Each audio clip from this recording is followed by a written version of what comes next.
The hall was designed to feel respectable. Soft lighting, polished wood floors, muted jazz floating just loud enough to suggest sophistication without demanding attention. Nearly 200 people filled the space. Politicians, donors, businessmen, clergy, a few men who had survived wars and now wore their medals like quiet warnings. Everyone believed this was neutral ground, a place where violence did not enter uninvited. Frank Lucas stood near the back, his posture relaxed but his mind working. He never trusted rooms that tried too hard to look peaceful. Experience had taught him that danger preferred comfort. It slipped in unnoticed, wearing suits, shaking hands, smiling politely. He scanned exits, counted guards, noticed who stood too still and who watched too closely. Harlem had raised him to understand one thing above all. Safety was never accidental. His wife, Juliana, stood a few steps ahead, speaking with a small group near the center of the room. She carried herself with calm confidence, elegant without effort. Frank watched the way people responded to her, some with genuine respect, others with something colder, more curious.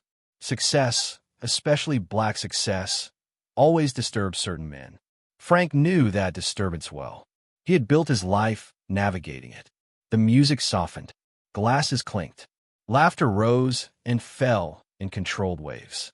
For a moment, even Frank allowed himself to believe the night would pass without incident. Then something shifted, subtle, almost invisible. A silence between notes. A pause in movement. The kind of change you only notice when it's already too late. A man stepped out of the crowd and moved toward Juliana. Frank felt it immediately. Not fear, recognition. The man moved like he belonged there. That was what made him dangerous. He didn't rush, didn't hesitate, didn't look around for approval. His suit was clean, conservative, the kind chosen specifically to avoid attention. Mid-30s, maybe older. A face built to be forgotten. Frank watched him cut through the crowd with quiet certainty, stopping only when he reached Juliana. At first, it looked harmless. A greeting, a polite interruption. The kind of moment no one would remember 5 seconds later. Juliana turned slightly, her expression neutral, prepared for small talk. Frank stayed where he was, eyes fixed, instincts tightening. Men like this never announced themselves. They tested boundaries first. The man leaned in too close. Close enough to invade space. Close enough to assert something without saying it out loud. Juliana's body stiffened, not dramatically, just enough for Frank to notice. She tried to step back.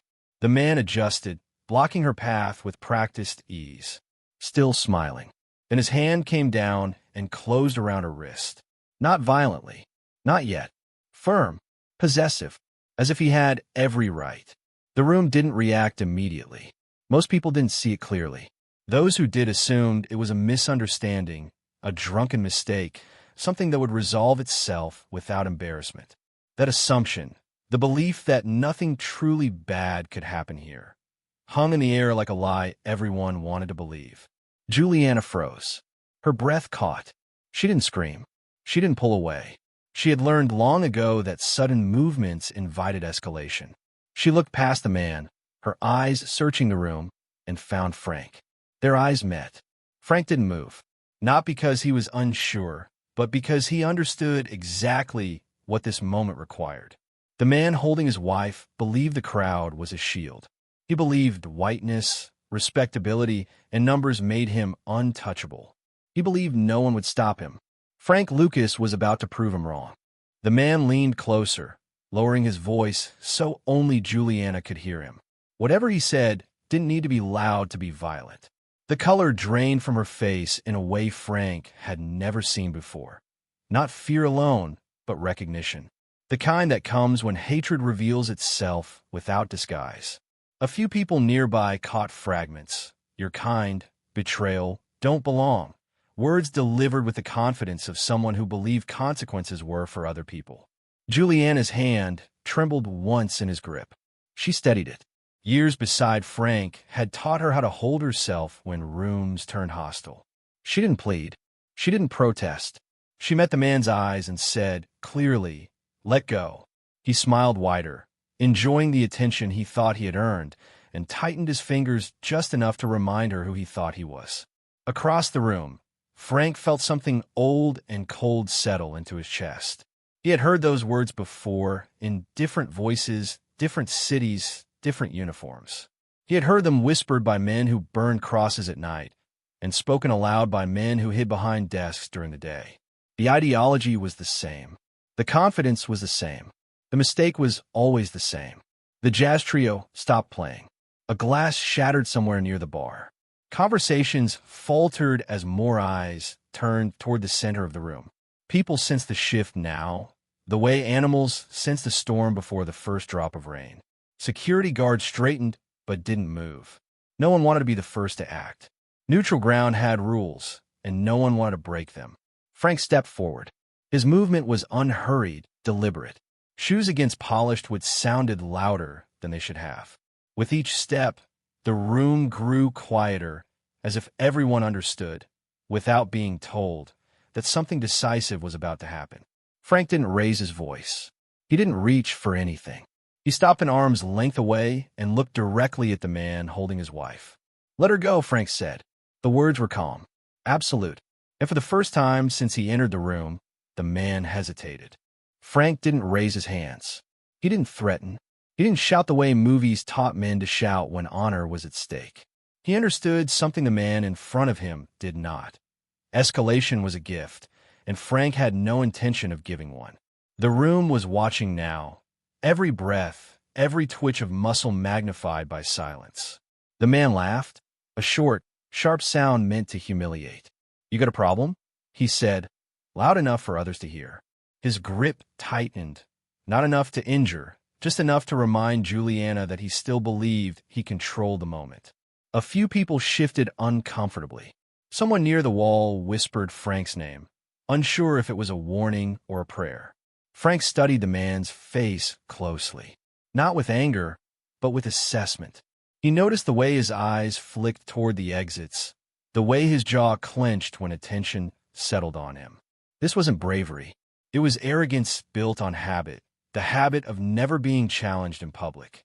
Frank had dismantled men like this before, not with fists, but with patience. "Last chance," Frank said quietly. The man sneered. "You don't scare me." He said it for the room, not for Frank.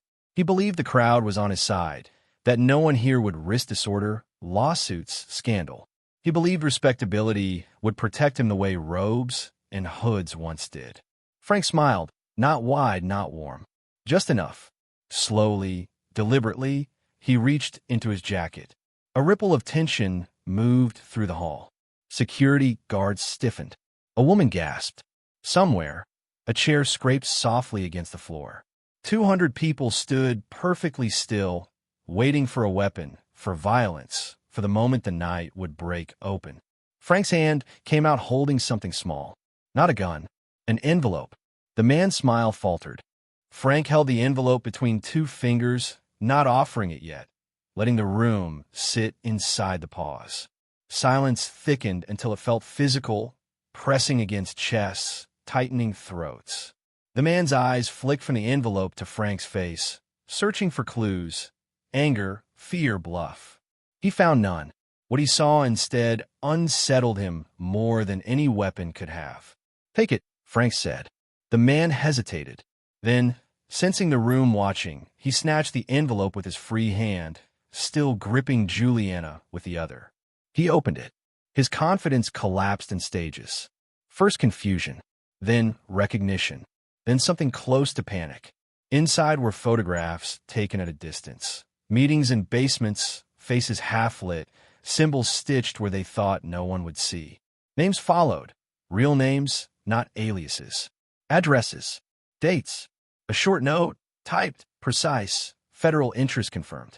Frank leaned in just enough for the man to hear him alone. "You don't leave with her," he said softly. "You leave breathing. That's the only choice I'm giving you." For a long second, the man said nothing. Sweat beaded at his hairline. The grip on Juliana's wrist loosened, involuntarily, like a muscle forgetting its lie. Around them, 200 people remained perfectly still. No whispers, no phones, no heroics.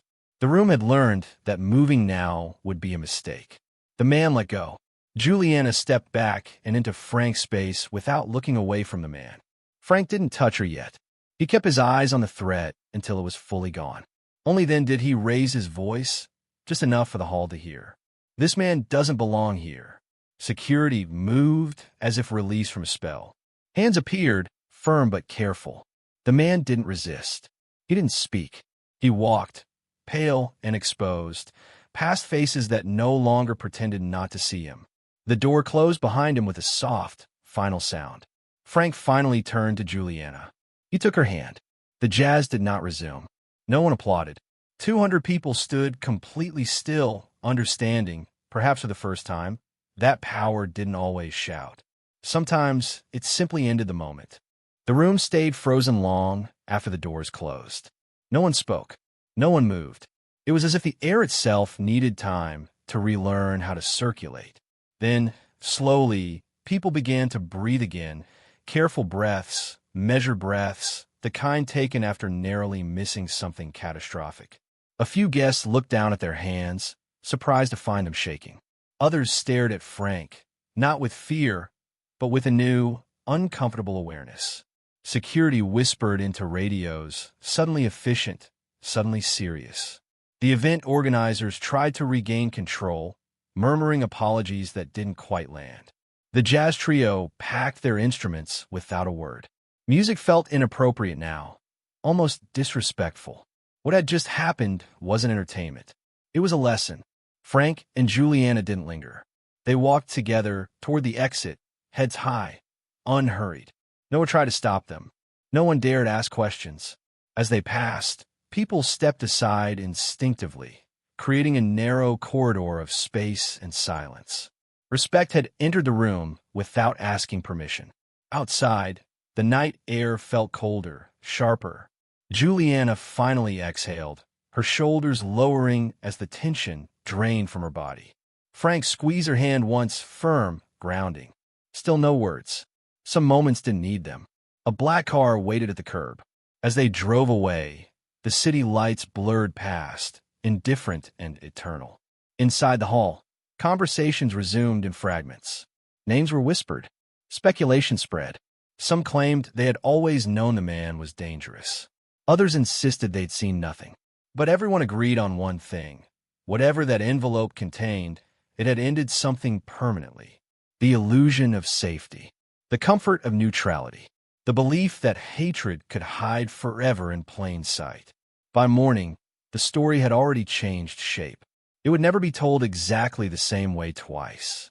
But in every version, one detail remained constant. When the moment came, Frank Lucas didn't raise his voice, and 200 people learned what real control looked like. Consequences rarely announce themselves with sirens. They arrive as paperwork, quiet phone calls, doors that no longer open. Within days, the man's name began circulating in places he never expected. Federal offices, sealed courtrooms, back rooms where patience outweighed force. The envelope Frank had handed him hadn't created those consequences. It had only accelerated them.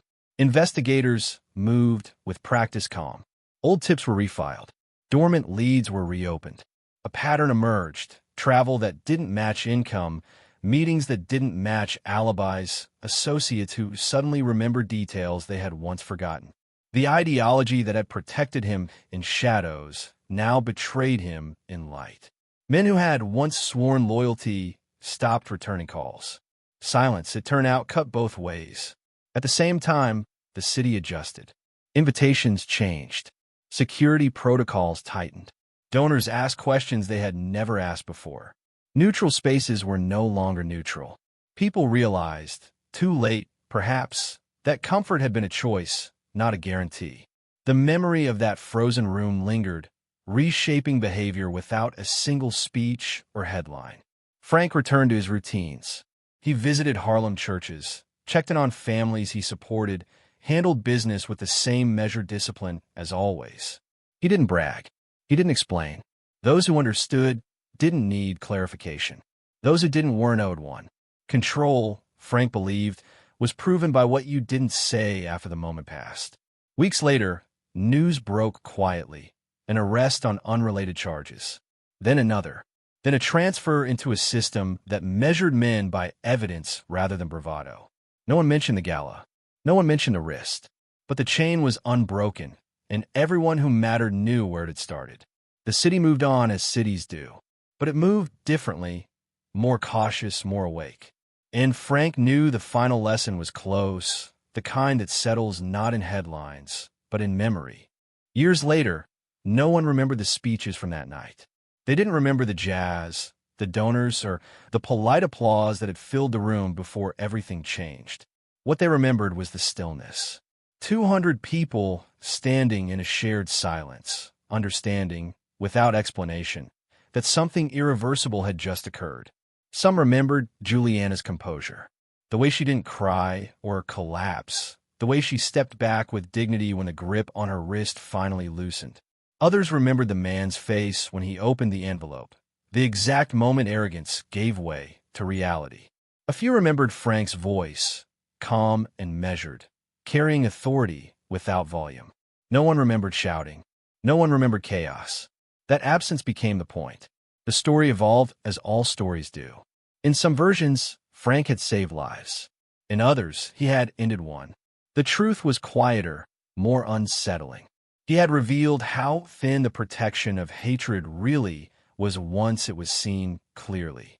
The man who believed a crowd would shield him discovered that witnesses could be more dangerous than enemies.